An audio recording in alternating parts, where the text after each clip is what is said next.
Hi hello ನಮಸ್ಕಾರ. ನನ್ನ ಹೆಸರು ಶ್ರೀದೇವಿ ಅಂತ. ನಾವಿವತ್ತು ಕಡ್ಲೆಕಾಳು ಉಸಳಿ ಹೆಂಗೆ ಮಾಡೋದಂತ ನೋಡೋಣ ಬನ್ನಿ. ಇದನ್ನು ಕಡ್ಲೆಕಾಳು ಪಲ್ಯ ಅಂತಲೂ ಕರೀತಾರೆ, ಕಡ್ಲೆಕಾಳು ಉಸಳಿ ಅಂತಲೂ ಕರೀತಾರೆ. ನೋಡೋಣ ಬನ್ನಿ. ಇದು ತುಂಬಾ ಟೇಸ್ಟಿ ಆಗಿರ್ತೈತೆ ರೀ. ಒಂದು ಸಾರಿ ಮಾಡಿ ನೋಡಿರಿ ಮನ್ಯಾಗ. ನೋಡಿರಿ ಇದಕ್ಕೆ ಬೇಕಾಗಿರೋಂಥ ಸಾಮಗ್ರಿಗಳು ರೀ: ಕಡ್ಲೆಕಾಳು ರೀ, 1-3 ಮೆಣಸಿನ್ಕಾಯಿ ಕಟ್ ಮಾಡ್ಕೊಂಡು ಇಟ್ಕೊಂಡೇನಿ ರೀ. ಆಮೇಲೆ ಒಂದು ಸ್ವಲ್ಪ ಕೊಬ್ಬರಿ ತೊಗೊಂಡಿದ್ದೀನಿ ರೀ, ಹಸಿ ಕೊಬ್ಬರಿ ರೀ. ಮತ್ತು 1-4 ಬೆಳ್ಳುಳ್ಳಿ ಉಸಳಿ ತೊಗೊಂಡೇನಿ ರೀ. ಮತ್ತು ರೀ ಒಂದು ಉಳ್ಳಾಗಡ್ಡಿ ರೀ, ಮತ್ತು ಕೊತ್ತಂಬರಿ ರೀ, ಸ್ವಲ್ಪ ಕೊತ್ತಂಬರಿ ತೊಗೊಂಡೇನಿ ರೀ, ಮತ್ತು ಕರಿಬೇವು ರೀ. ಆಮೇಲೆ ಒಂದು ಬ್ಯಾಡಗಿ ಮೆಣಸಿನ್ಕಾಯಿ ತೊಗೊಂಡೇನಿ ರೀ. ಕಡ್ಲೆಕಾಳು ರೀ ರಾತ್ರಿ ಬಿಸಿನೀರೊಳಗೆ ನೆನೆ ಇಡೋದ್ರಿ. ಆಮೇಲೆ ಬೆಳಿಗ್ಗೆ ಎದ್ಬಿಟ್ರಿ ಅದನ್ನು ಕುಕ್ಕರ್ದಾಗ ಹಾಕಿ 6-7 ಸಿಟಿ ಹೊಡಿಸ್ಬೇಕು ರೀ. 6-7 ಸಿಟಿ ಹೊಡಿಸಿದಾದ್ಮೇಲೆ ತೆಗಿಯೋದ್ರಿ. ಆಮೇಲೆ ಫಸ್ಟ್ ನಾನು ಈ ಕೊಬ್ಬರಿ ತೊಗೊಂಡಿರ್ತೇನಲ್ರಿ, ಆ ಕೊಬ್ಬರಿನ ಮಿಕ್ಸಿಗೆ ಹಾಕ್ಕೊಂಡ್ಬಿಟ್ಟು ಸಣ್ಣ ಮಾಡ್ಕೊಂಡ್ಬಿಟ್ಟು ಇಟ್ಕೊತೇನೆ ರೀ. ನೋಡಿರಿ ಈ ಥರ ಸಣ್ಣ ಅವಳಿ ಚೋಳ ಆಗ್ಬೇಕು ರೀ ಅದು. ಆಮೇಲೆ ರೀ ಬೆಳ್ಳುಳ್ಳಿ, ಹಸಿ ಮೆಣಸಿನ್ಕಾಯಿ ರೀ, ಮತ್ತು ಒಂದು ಬ್ಯಾಡಗಿ ಮೆಣಸಿನ್ಕಾಯಿನೂ ಮಿಕ್ಸಿಗೆ ಹಾಕ್ಕೊಂಡು ಇಟ್ಕೊತೇನೆ ರೀ. ನೋಡಿರಿ ಇದು ಅದ್ರ ಮಿಶ್ರಣ ರೀ. ಇವೆರಡೂ ನಾವು ಮಿಕ್ಸರ್ಗೆ ಹಾಕಿ ರೆಡಿ ಮಾಡಿ ಇಟ್ಕೊಂಡಿದ್ದೇವೆ ರೀ. ಈಗ ನೋಡಿರಿ 6-7 ವಿಸಿಲ್ ಆದಮೇಲೆ ಕುಕ್ಕರ್ ತೆಗೆದ್ರೆ ಈ ಥರ ಕಡ್ಲೆಕಾಳು ಕುದ್ದಿರ್ತಾವೆ ರೀ. ಈ ಥರ ಕಡ್ಲೆಕಾಳು ಕುದಿಬೇಕು ರೀ ಅವ. ಆಮೇಲೆ ನಾವು ಒಗ್ಗರಣೆ ಕೊಡೋಣ ಬನ್ನಿರಿ. ಸ್ವಲ್ಪ ಎಣ್ಣೆ ಹಾಕ್ತೇನೆ ರೀ. ಅದಕ್ಕೆ ಎಣ್ಣೆ ಸ್ವಲ್ಪ ಕಾಯ್ಬೇಕು ರೀ. ಸ್ವಲ್ಪ ಎಣ್ಣೆ ಕಾದಾದ್ಮೇಲೆ ರೀ ಅದಕ್ಕೆ ಸಾಸಿವೆ ಹಾಕ್ತೇನೆ ರೀ. ಸ್ವಲ್ಪ ಸಾಸಿವೆ ಹಾಕ್ಬೇಕು ರೀ. ಆ ಸಾಸಿವೆ ಹಾಕಿದಾದ್ಮೇಲೆ ರೀ ಆಮೇಲೆ ಜೀರಿಗೆ ಹಾಕೋದ್ರಿ. ಒಗ್ಗರಣೆಗೆ ಜೀರಿಗೆ, ಸಾಸಿವೆ ಎರಡೂ ಹಾಕೋದ್ರಿ. ಇವೆರಡು ಸ್ವಲ್ಪ ಸಿಡಿಯೋಕೆ ಸ್ಟಾರ್ಟ್ ಆದವು ಅಂದ್ರೆ ರೀ ಅದಕ್ಕೆ ಕರಿಬೇವು ಹಾಕೋದ್ರಿ. ಕರಿಬೇವು ಹಾಕಿದಾದ್ಮೇಲೆ ಚೆನ್ನಾಗಿ ಸಿಡಿತೈತೆ ರೀ ಎರಡೂ ರೀ.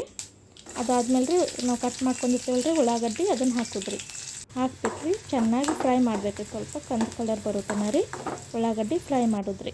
ಆಮೇಲೆ ಅದು ಮಿಕ್ಸರ್ಗೆ ಹಾಕೊಂಡು ಇಟ್ಕೊಂಡಿರ್ತೇವಲ್ಲ ರೀ ಅದು ಮಿಶ್ರಣ ರೀ, ಅದನ್ನು ಹಾಕೋದ್ರಿ. ಅದನ್ನು ಹಾಕಿದಾದ್ಮೇಲೆ ರೀ ಅದನ್ನು ಚೆನ್ನಾಗಿ ಫ್ರೈ ಮಾಡೋದ್ರಿ. ಫ್ರೈ ಮಾಡಿದ್ಮೇಲೆ ಈ ಥರ ಆಗುತ್ತೆ ರೀ. ಆಮೇಲೆ ಈಗ ಸ್ವಲ್ಪ ರೀ ರುಚಿಗೆ ತಕ್ಕಷ್ಟು ಉಪ್ಪು ಹಾಕ್ತಾಯಿದ್ದೀನಿ ರೀ. ಉಪ್ಪು ಹಾಕಿದ್ಮೇಲೆ ರೀ ಹುಣಸೆ ಹಣ್ಣಿನ ರಸ ಹಾಕೋದ್ರಿ.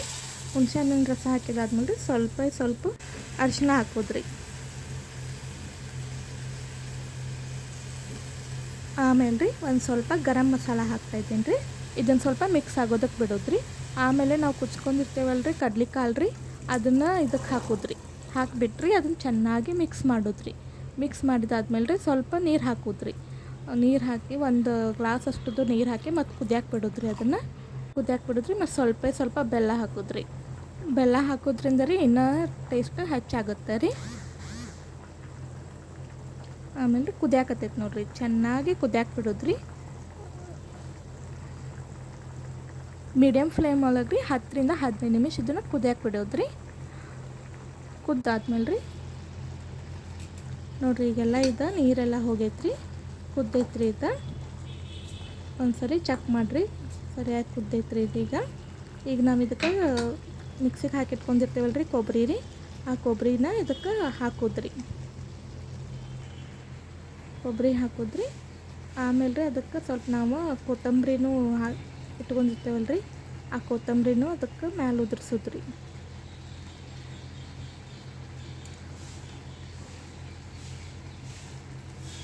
ಇದು ಕಡ್ಲೆಕಾಳು ಉಸಳಿ ಏನೈತಲ್ಲ ರೀ, ಇದನ್ನು ನಾವು ಚುನ್ಮರಿ ಒಳಗೆ ಹಾಕ್ಕೊಂಡು ತಿಂತೇವೆ ರೀ.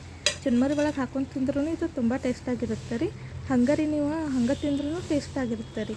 ಇದನ್ನು ಚಪಾತಿ ಒಳಗೆ ತಿನ್ಬೋದು ರೀ, ಅವಾಗೂ ಟೇಸ್ಟ್ ಆಗ್ತದೆ ರೀ. ಇದು ತುಂಬ ಹೆಲ್ದಿಕರವಾದಂಥ ರೆಸಿಪಿ ರೀ ಇದು.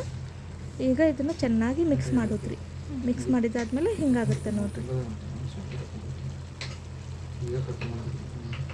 ನನ್ನ ವಿಡಿಯೋ ನಿಮಗೆ ಇಷ್ಟ ಆಗಿದ್ರೆ ರೀ ಶೇರ್ ಮಾಡಿರಿ, ಲೈಕ್ ಮಾಡಿರಿ, ಹಾಗೂ ಸಬ್ಸ್ಕ್ರೈಬ್ ಮಾಡಿರಿ, ಹಾಗೂ ಕಮೆಂಟ್ ಮಾಡಿರಿ. ಇನ್ನು ಹೆಚ್ಚಿನ ವೀಡಿಯೋಸ್ಗಾಗಿ ಬೆಲ್ ಐಕಾನ್ ಒತ್ತಿರಿ. Thank you.